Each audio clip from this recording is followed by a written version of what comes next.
जय हिंद दोस्तों, वंदे मातरम। उत्तर प्रदेश में एक मौलवी साहब की गिरफ्तारी के बाद से यूपी की विधानसभा चुनाव के पहले की जो तैयारियां चल रही हैं उनको लेकर ये मामला एक बार फिर से गर्मा गया है। और लोग ये कह रहे हैं, लोग क्या कह रहे हैं, मतलब मुख्य तौर पर नेता कह रहे हैं कि भाई ये जो पूरा चल रहा है, ये दरअसल यूपी में जो बीजेपी की सरकार है वो मुसलमानों के ऊपर अत्याचार कर रही है। और ख़ास तौर पर वो इस चीज़ के ऊपर एम्फेसिस ज़्यादा कर रहे हैं कि ये जो पूरा किया धरा है ये एक ही वर्ग के लोगों के खिलाफ अत्याचार हो रहे हैं। अमानतुल्लाह खान ने इसको लेकर बोला है। और इसमें जुड़ी हुई बात एक ये भी निकल कर सामने आई है कि भैया ये वही मौलवी साहब हैं जिन्होंने की सना खान की शादी करवाई थी, जिन्होंने शादी के बाद मतलब ये एंटरटेनमेंट इंडस्ट्री को पूरी तरह से छोड़ दिया था। और अभी हाल ही में उनके शौहर साहब का एक वीडियो भी आया था जिसमें कि वो कह रहे थे कि भाई हम गलत रास्ते पर जाने से लड़कियों को रोक रहे हैं। पूर्व बॉलीवुड अभिनेत्री सना खान का निकाह कराने वाले मौलवी कलीम सिद्दीकी को लेकर यूपी एटीएस ने लखनऊ में बड़े खुलासे किए हैं। एटीएस के अनुसार अवैध धर्मांतरण के मामले में मेरठ से गिरफ्तार मौलाना मदरसों में फंडिंग करवाता था, उसे हवाला के जरिए विदेशों से फंडिंग की जाती थी। यूपी एटीएस के अनुसार मुजफ्फरनगर निवासी मौलाना कलीम सिद्दीकी दिल्ली में रहकर विभिन्न प्रकार की शैक्षणिक, सामाजिक और धार्मिक संस्थाओं की आड़ में अवैध धर्मांतरण के कार्य को अंजाम देता था। वो हिंदुओं को गुमराह कर और उन्हें डरा कर उनका धर्मांतरण कराता था। इसके बाद वह उन्हें इस काम में लगा देता था।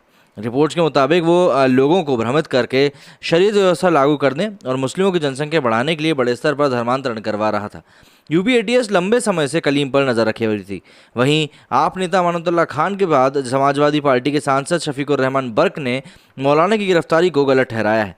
शफीकुर रहमान ने कहा है कि ये गलत है। भाजपा के पास मुसलमानों को परेशान करने के अलावा कोई काम नहीं है। इससे पहले आम आदमी पार्टी के विधायक शफा अमानतुल्लाह खान ने मौलाना कलीम की गिरफ्तारी को मुसलमानों पर सीधे तौर पर अत्याचार बताया था। उनके ट्वीट्स भी आपसे साझा करेंगे। लेकिन मौलाना की गिरफ्तारी को लेकर सोशल मीडिया पर भी प्रतिक्रियाएं सामने आ रही हैं। एक यूज़र ने लिखा है कि योगी जी का यूपी है, यहाँ कोई नहीं बचेगा। आज बाबा जी की पुलिस ने मेरठ से उस मौलाना कलीम सिद्दीकी को दबोच लिया जिसके सामने उंगली उठाने पर भी सेक्युलर सरकारें कांपती थीं। यह मौलाना धर्मांतरण वाले खेल का मास्टरमाइंड था। यूपी पुलिस उठाकर ले गई है, अब बॉस के जरिए सब कुछ उगलवाया जाएगा।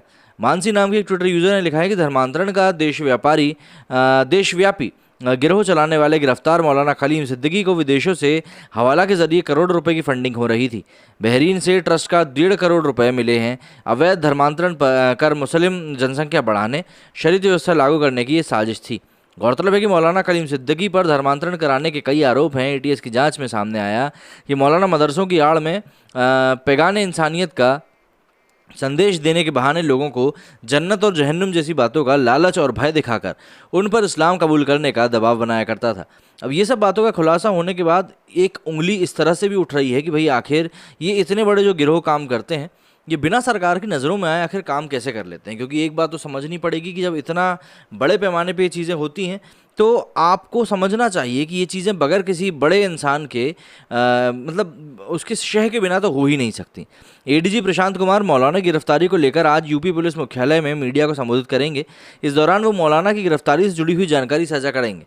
रिपोर्ट्स के मुताबिक मौलाना करीम अवैध धर्मांतरण मामले में जून 2021 में गिरफ्तार किए गए उमर गौतम का करीबी है। बताया जा रहा है कि उमर से पूछताछ के बाद मिले सुराग के आधार पर एटीएस ने कार्रवाई करी है। 64 साल के इस्लामिक स्कॉलर संदिग्ध गतिविधियों को लेकर पहले ही सुरक्षा एजेंसियों के रडार पर था। मौलाना कलीम ग्लोबल पीस सेंटर और जमीयत ए वलीउल्लाह का अध्यक्ष भी है। इसके अलावा पश्चिमी यूपी के सबसे बड़े मौलवियों में से एक कलीम सिद्दीकी कई मदरसों का प्रभारी है। अब इसको लेकर शलभ मणि त्रिपाठी ने अमानतुल्लाह का जो एक ट्वीट था उसको लेकर उन्होंने जवाब दिया है कि चेहरा इस्लामिक स्कॉलर का और काम अवैध धर्मांतरण का, ठीक वैसे ही जैसे आपका चेहरा सफ़ेद पोश नेता का, पर असल काम दंगे भड़काने का। ये इन्होंने अमानतुल्लाह खान के उस ट्वीट के ऊपर जवाब देते हुए लिखा जिसमें उन्होंने लिखा था कि यूपी में चुनाव से पहले अब मशहूर इस्लामिक स्कॉलर मौलाना कलीम सिद्दीकी साहब को गिरफ्तार किया गया है। मुसलमानों पर अत्याचार बढ़ता जा रहा है। इन मुद्दों पर सेक्युलर पार्टियों की खामोशी भाजपा को और मजबूती दे रही है। यूपी चुनाव जीतने के लिए बीजेपी आखिर और कितना गिरेगी।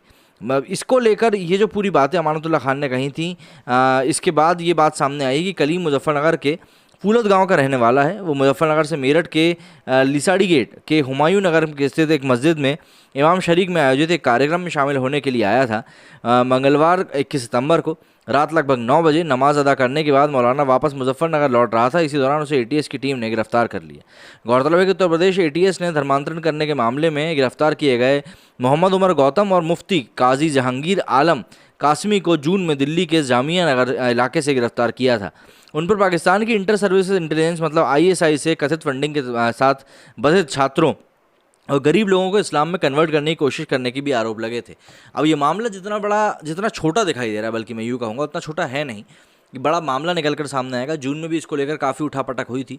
अवैध धर्मांतरण को हमारे देश में रोकने की कोशिश की जा रही है। हालांकि हमारे देश में हर एक इंसान आज़ाद है कि वो किसी भी धर्म को जाकर फॉलो कर सकता है, लेकिन ये नहीं हो सकता कि कोई आपको उसके लिए इन्फ्लुएंस करे या आपको किसी के दबाव में वो चीज़ करनी पड़े।